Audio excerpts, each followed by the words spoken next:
September 12, 1992. Kennedy Space Center, Florida, 10:23 in the morning. 7 astronauts are strapped into the Space Shuttle Endeavour, a vehicle the size of a small office building, sitting on top of 2 million kilograms of liquid fuel, waiting. One of those 7 astronauts is a 35-year-old woman from Chicago's South Side. She is not just an astronaut. She is also a medical doctor, chemical engineer, a fluent speaker of Russian, Japanese, and Swahili, a trained dancer who once stood on a stage at Stanford University and choreographed a full performing arts production, a woman who spent 2 years in West Africa saving lives in conditions that would have broken most people, and a child who once sat in a kindergarten classroom in a city where National Guard soldiers sometimes patrolled the streets and told her teacher she wanted to be a scientist, and was told, "Don't you mean a nurse?" She put her hands on her hips. She looked that teacher in the eye, and she said, "No, I mean a scientist." Her name is May Carol Jemison.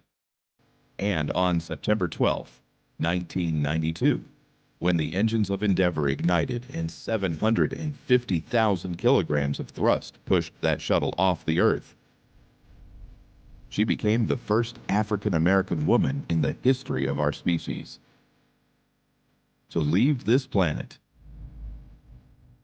And here is what makes her story different from every other astronaut story ever told.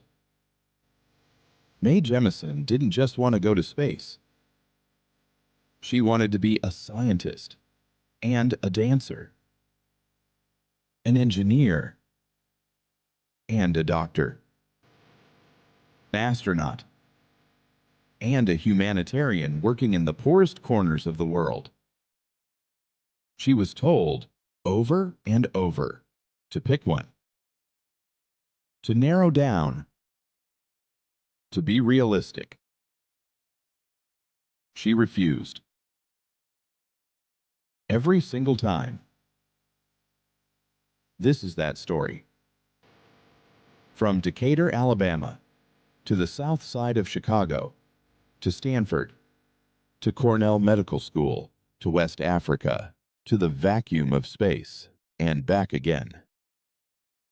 This is the story of a woman who decided, very early in her life, that the world's limitations were simply not her problem.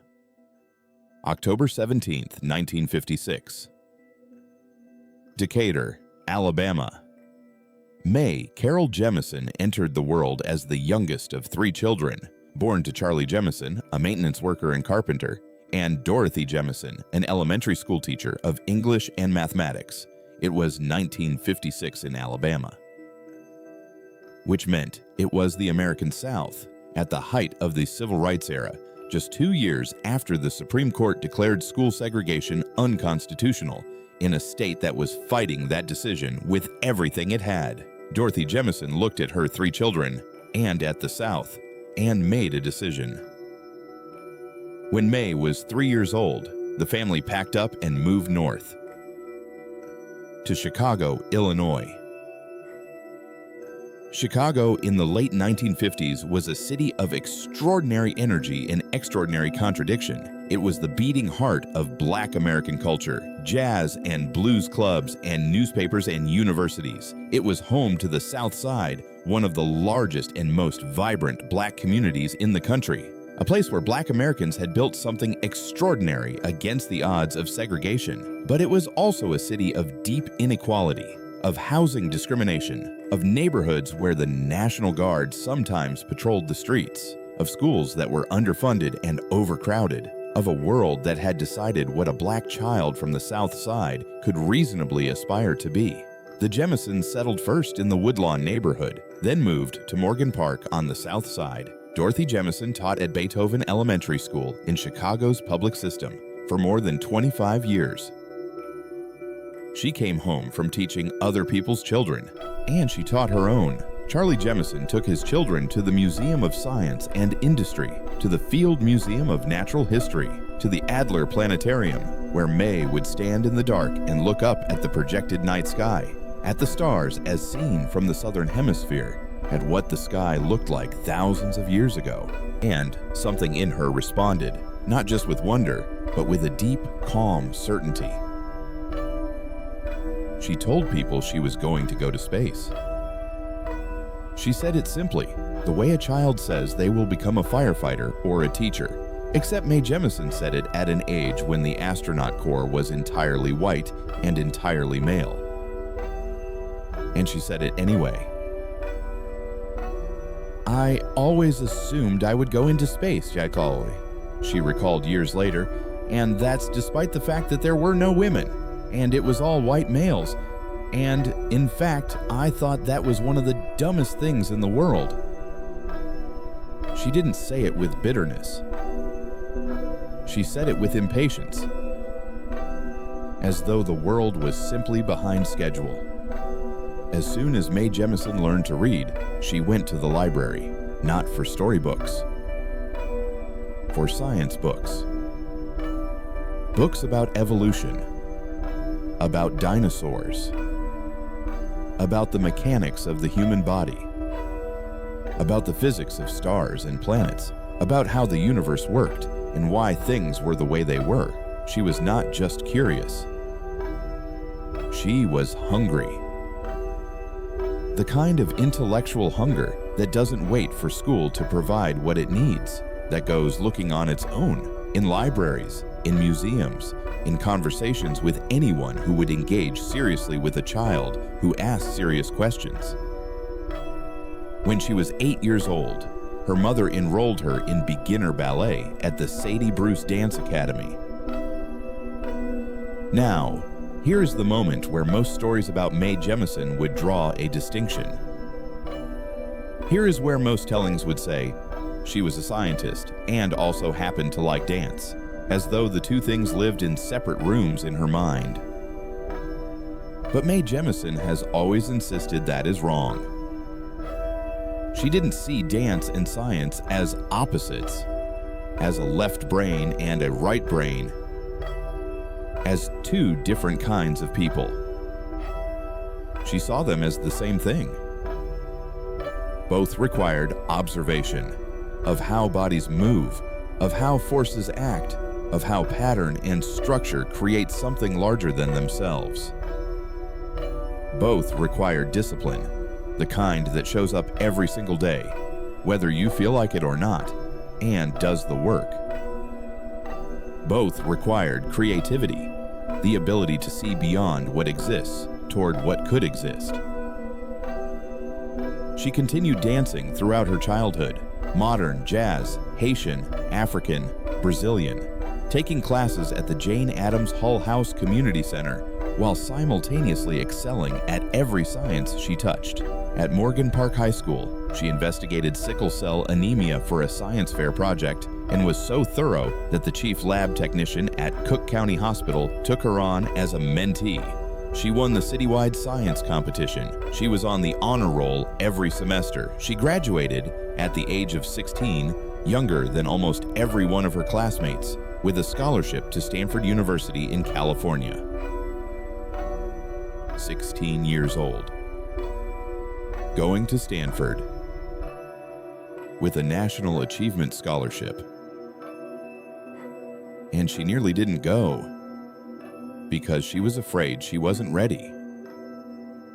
Her mother looked at her and said, "Mae, you are ready." She went. Stanford University. Palo Alto, California. 1973. A 16-year-old black girl from Chicago's South Side arrived on one of the most prestigious campuses in the world, carrying a scholarship, and her mother's certainty, and a vision of her future that did not fit any single category. Stanford was not always welcoming.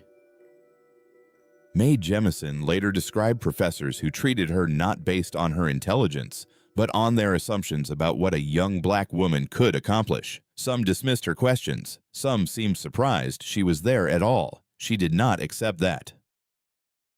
She became president of the Black Students Union, using the position not just as a personal platform, but as a lever to improve the experience of every black student on campus. She choreographed a full performing arts production, Out of the Shadows, a piece that explored the African American experience through movement and music, that she both directed and danced in. She studied Swahili. She took modern dance, jive, swing, Haitian, African, and Brazilian dance classes. She acted in a play and a musical. And she was completing a double major simultaneously in chemical engineering and African American studies. During her senior year, she faced the choice that would define the next chapter of her life. She had been offered the chance to pursue professional dance. She was good enough. Good enough that the choice was real, not a fantasy. But she had also never let go of medicine. And she had never let go of space. People told her she had to choose. She chose medicine, with the understanding that dance was not something she was leaving behind, only something she was carrying forward in a different form. She graduated from Stanford in 1977. Bachelor of Science in Chemical Engineering. Bachelor of Arts in African American Studies. Both degrees. Full credit. She was 20 years old. And she enrolled at Cornell Medical School. Cornell University Medical College, New York City. Mae Jemison arrived at medical school already knowing that medicine, for her, was not going to be practiced inside the walls of an American hospital. She was going to take it to the world. During her years at Cornell, she traveled to Cuba, leading a health study funded by the American Medical Student Association. She went to Kenya, working with flying doctors in East Africa. She worked at a Cambodian refugee camp in Thailand, providing primary medical care to people who had fled violence and starvation in conditions that had nothing in common with a well-equipped American clinic. Think about what it takes to work in a refugee camp as a medical student. You are not there for a grade. You are not there for a line on a resume. You are there because real people who have lost everything, are depending on whatever you know and whatever you can do, in conditions where the usual scaffolding of medicine, the labs, the equipment, the backup, simply does not exist. And you do it anyway. She also continued dancing, enrolling in classes at the Alvin Ailey American Dance Theater in New York during her medical training. She became president of the Cornell chapter of the Student National Medical Association. She organized regional health fairs. And in 1981, after 4 years of all of this, Mae Jemison graduated from Cornell Medical College with a doctorate in medicine. She was 24 years old, an MD, with field experience in 3 continents, with 2 bachelor's degrees, and a dream she still hadn't gotten to yet. After graduating, Mae Jemison completed a 1-year rotating internship at the Los Angeles County and University of Southern California Medical Center, one of the largest public hospitals in the country, where she trained across multiple specialties, seeing the full breadth of what medicine looked like in an urban American environment. Then she joined a general practice, working as a primary care doctor. She was a good doctor. She was a thorough doctor. But something was still pulling at her. She had always known she wanted to work in the developing world, not just visit it. Not just pass through as a student volunteer, but live there. Work there. Commit to it. In 1983, she applied to the Peace Corps, and at 26 years old, she became the Area Peace Corps Medical Officer for Sierra Leone and Liberia, two countries on the west coast of Africa, each carrying the weight of histories shaped by colonialism, poverty, and inadequate healthcare infrastructure. Her job was not simple. She was responsible for the health of every single U.S. Peace Corps volunteer and staff member and embassy personnel in Sierra Leone and all Peace Corps volunteers in Liberia.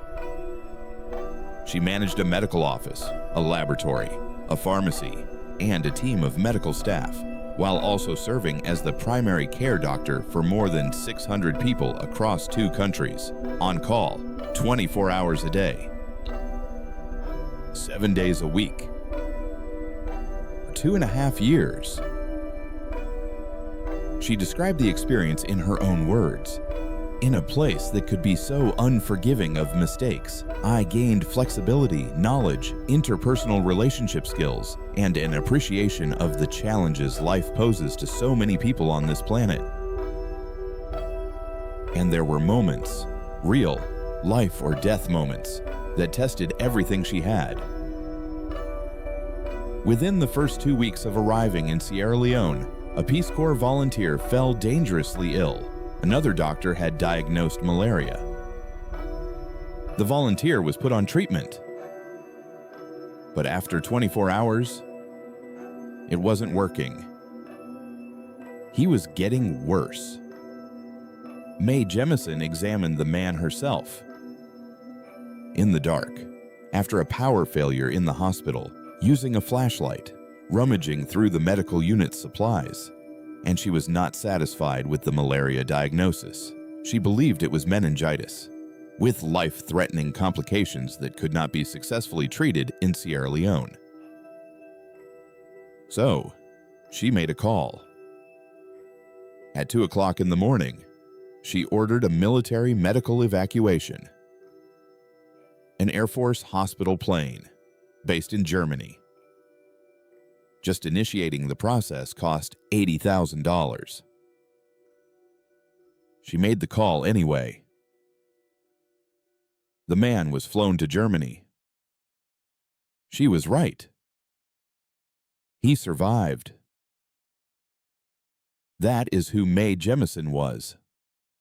Long before anyone outside her immediate world knew her name. While Mae Jemison was in Sierra Leone, something happened back home that she heard about through news reports and the slow trickle of information that reached West Africa in 1983. June 18, 1983, Sally Ride became the first American woman to travel to space. Jemison heard about it, and something that had been quietly waiting in her since childhood, since the planetarium, since the science books in the library, since the night sky she had stared at as a little girl in Chicago. Reignited. She had always assumed she would go to space. Sally Ride had just shown that the door was no longer completely sealed. In October 1985, having returned from the Peace Corps, having settled in Los Angeles as a general practitioner, having also enrolled in graduate-level engineering courses because she knew the application to NASA would require it. Mae Jemison applied to NASA's astronaut training program. And then, on January 28, 1986, the Space Shuttle Challenger broke apart 73 seconds after launch. 7 astronauts. Gone. In an instant. NASA shut down the selection process. Mae Jemison's application, along with all the others, was put on hold. She went back to work. She continued practicing medicine. She continued her engineering studies. She waited. In 1987, NASA reopened the application process. 2,079 people applied. 15 were selected. Mae Jemison was one of them. On June 4th, 1987, she became the first African-American woman ever admitted to NASA's astronaut training program. She was 30 years old. She had a medical degree, a chemical engineering degree, an African American studies degree, 2.5 years of field medicine in West Africa, graduate engineering coursework, and a lifelong dream she had never stopped carrying. Through every obstacle, every detour, every year the world had told her to be more realistic about what she was. She was going to space. NASA's astronaut training program is not designed to be comfortable. It is designed to reveal, under pressure, exactly what you are made of. Candidates undergo a year of intensive training, covering everything from orbital mechanics to emergency procedures, from spacewalk operations to Russian language, from aviation to survival training in open water. Mae Jemison thrived. She was assigned as a mission specialist, a role designed for scientists and engineers whose primary function is not flying the spacecraft, but conducting the scientific research that justifies the mission. After completing her initial training in 1988, she worked at Kennedy Space Center as a support crew member for shuttle missions, doing the ground-level technical work that keeps the space program running, systems checks, procedure reviews, crew support during launches. And she waited for her assignment. It came. She was assigned to STS-47, the Spacelab J mission, a joint American and Japanese spaceflight that would carry the Spacelab Japan Laboratory module into orbit, a pressurized research lab that would be operated around the clock by a crew split into 2 shifts. The mission would carry 43 experiments in material science, life sciences, and biotechnology, conducted in the microgravity environment of Earth orbit. Mae Jemison's specific assignments included experiments studying weightlessness and motion sickness on the human body, bone cells, frog embryo development, and a range of investigations aims that bridged engineering and medicine in exactly the way her entire career had been built to do. She was part of the Blue Shift, working overnight hours, and she had a tradition she carried with her into every shift. She opened communications with the salute. "Hailing frequencies open." The phrase is from Star Trek, the show she had watched as a child, the show that had shown her a future where a black woman, Lieutenant Uhura, sat on the bridge of a starship, operating communications for a crew exploring the universe. She had watched that show and believed, not metaphorically, not aspirationally, but literally and concretely, that this was where she was going. And now she was there, opening hailing frequencies. From orbit. The morning of September 12, 1992, Kennedy Space Center's Launch Pad 39B. The Space Shuttle Endeavour stands on the base in the early Florida morning, her orange external tank catching the sunrise, 2 white solid rocket boosters flanking the orbiter, the whole assembly 184 feet tall, a machine built to do the impossible on a schedule. This was Endeavour's second scheduled mission. This was the 50th flight in Space Shuttle program history. And it would be the first on-time shuttle launch without a delay since 1985, 7 years earlier. The 7-member crew had been awake since before dawn. Commander Robert Gibson, pilot Curtis Brown, payload Commander Mark Lee, mission specialists Jerome Apt, Jan Davis, and Mae Jemison, and payload specialist Mamoru Mori, the first Japanese citizen to fly aboard the shuttle. This was also the only shuttle mission in history where a married couple flew together, Mark Lee and Jan Davis, a situation NASA had tried to prevent, but ultimately allowed because their relationship had only become known after they were already assigned. 7 people. From 3 countries. On the 50th mission. on a clear Florida morning. Before she suited up, Mae Jemison packed the items she was carrying to space. She carried a poster from the Alvin Ailey American Dance Theater, the dance company where she had taken classes in New York during medical school.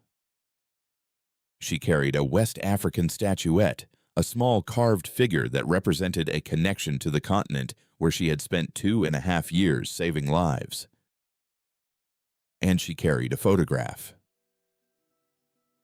A photograph of Bessie Coleman, the first black woman in the world to earn a pilot's license. The woman who had been carried to space in the breast pocket of Mae Jemison's imagination since she was a child. Now carried physically, in orbit, 66 years after Bessie Coleman died. At 10:23 in the morning, the engines ignited.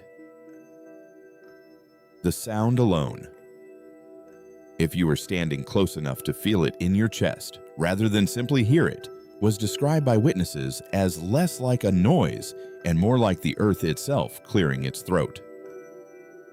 Endeavour rose from the pad, climbed through the Florida sky, passed through the clouds, accelerated, and carried Mae Carol Jemison, the scientist who danced, the doctor who saved lives in the dark with a flashlight in Sierra Leone, the girl who put her hands on her hips in kindergarten and said no, she meant a scientist, into the sky, and then beyond the sky, and then into space.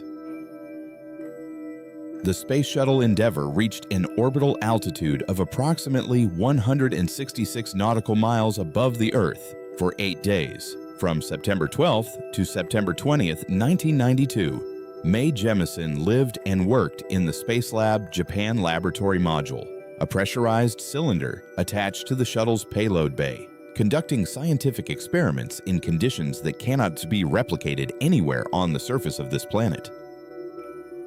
Microgravity.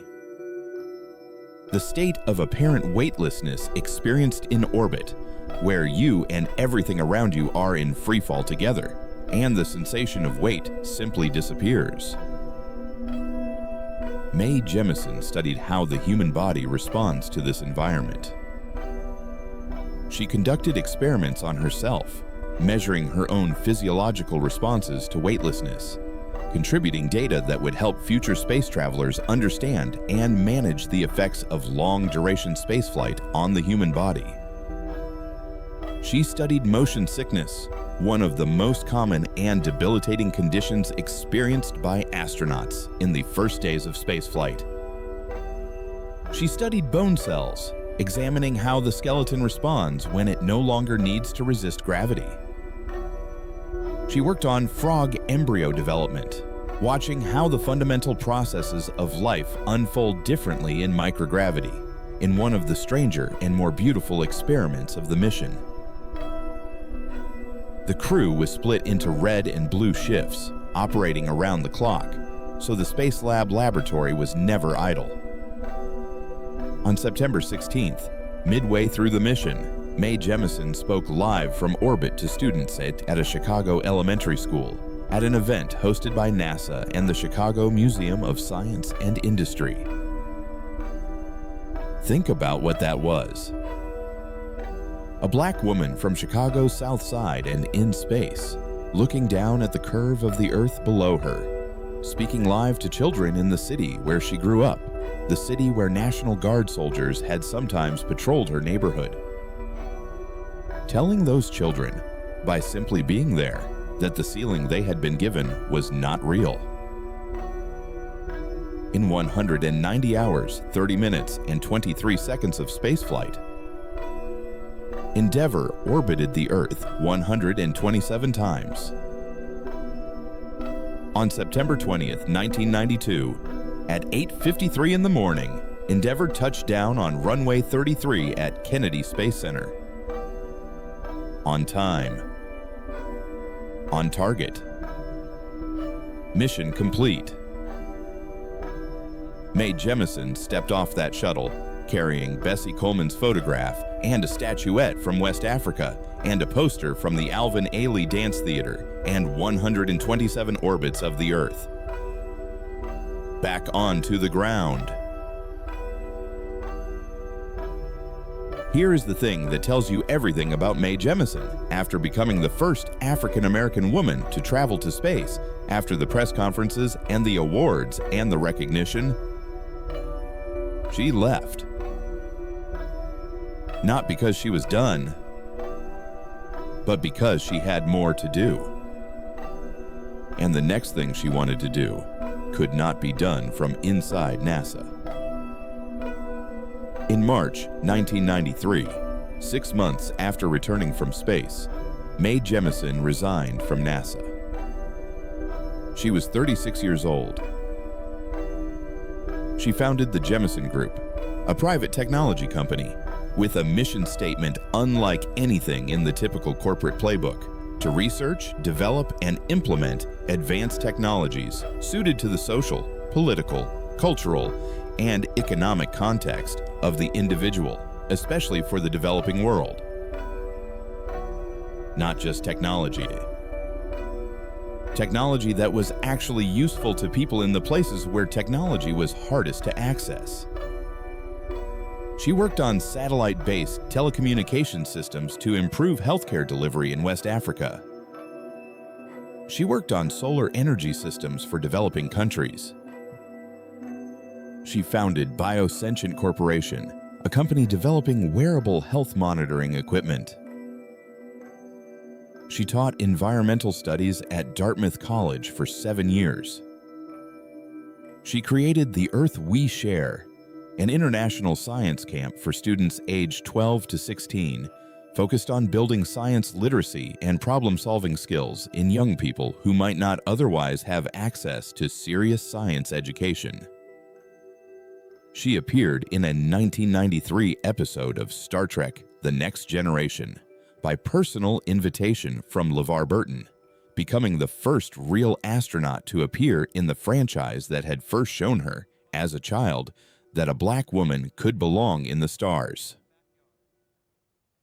She has been inducted into the National Women's Hall of Fame, the International Space Hall of Fame. She has received honorary doctorates from institutions including Princeton, Dartmouth, and Rensselaer Polytechnic Institute. Schools have been named for her. Museums have been named for her.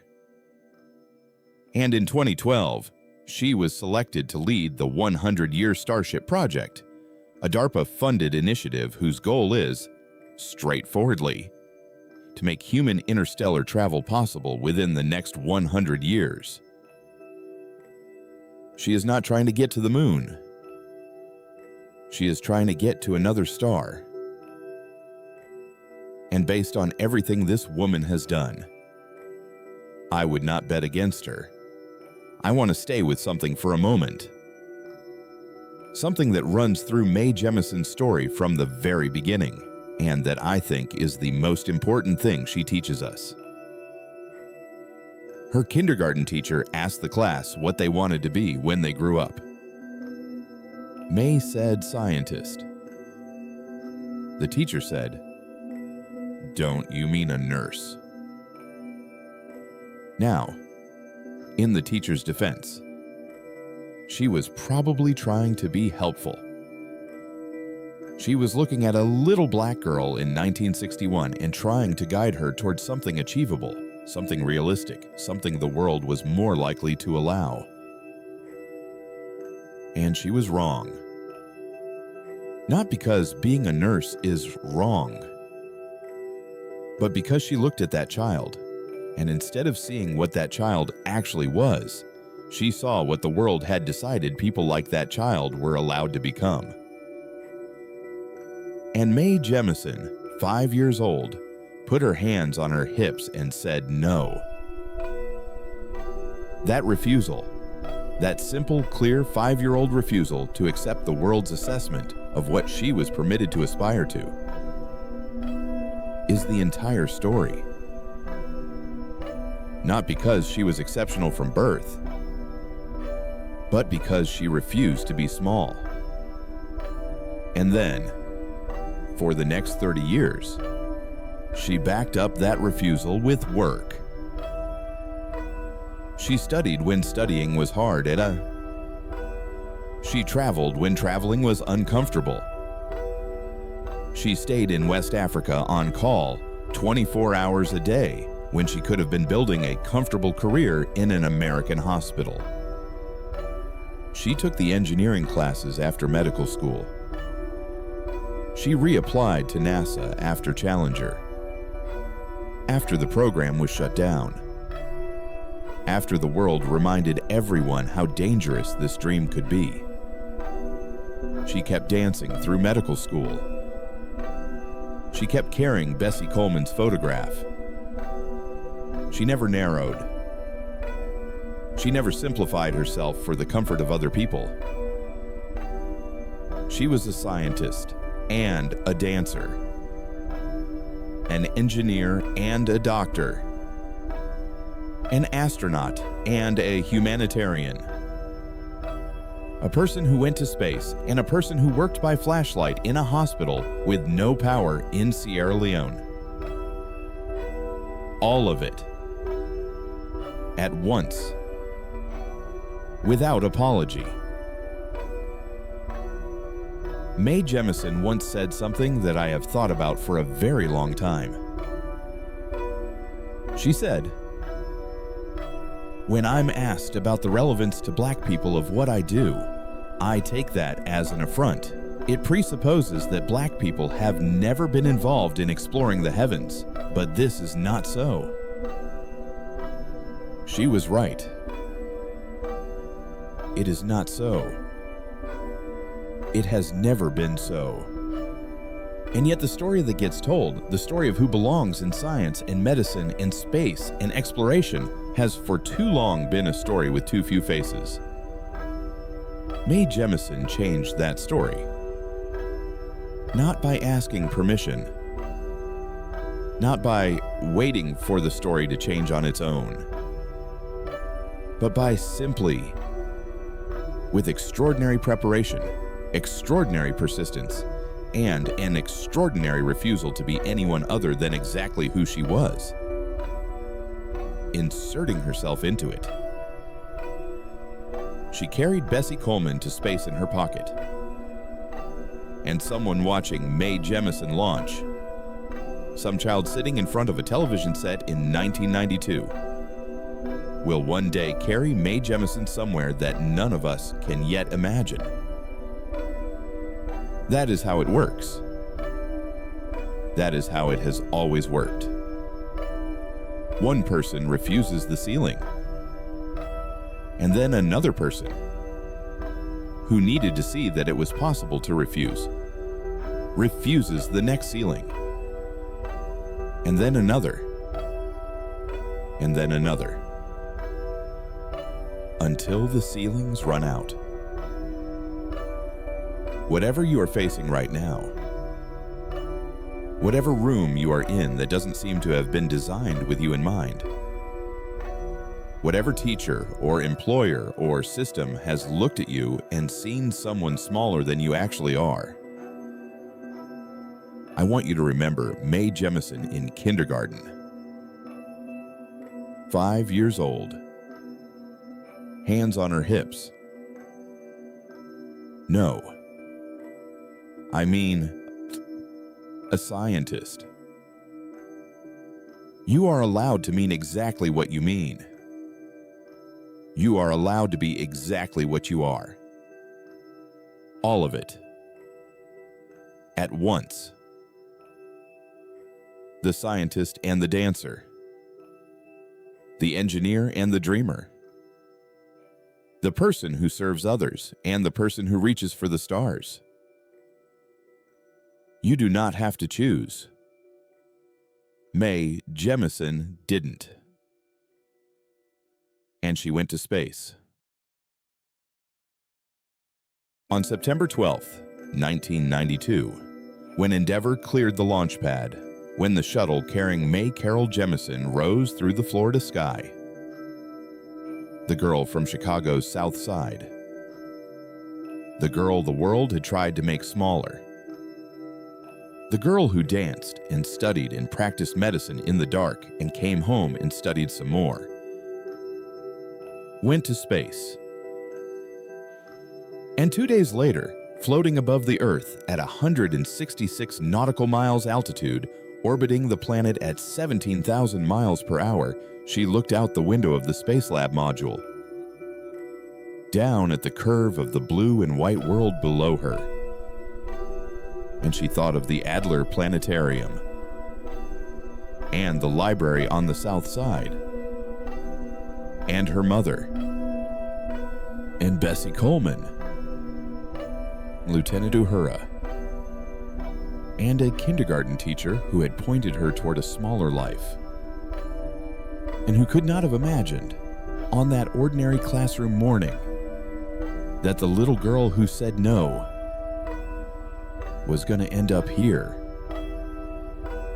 127 times around the Earth. Hailing frequencies open. If this story moved you, share it with a young person who has been told to be more realistic, with someone who has been asked to choose between two things they love, with a version of yourself that still believes the ceiling is real. Mae Jemison's life is the proof, from kindergarten to orbit, that it isn't. Subscribe for more stories like this, because we are just getting started. And until then, reach.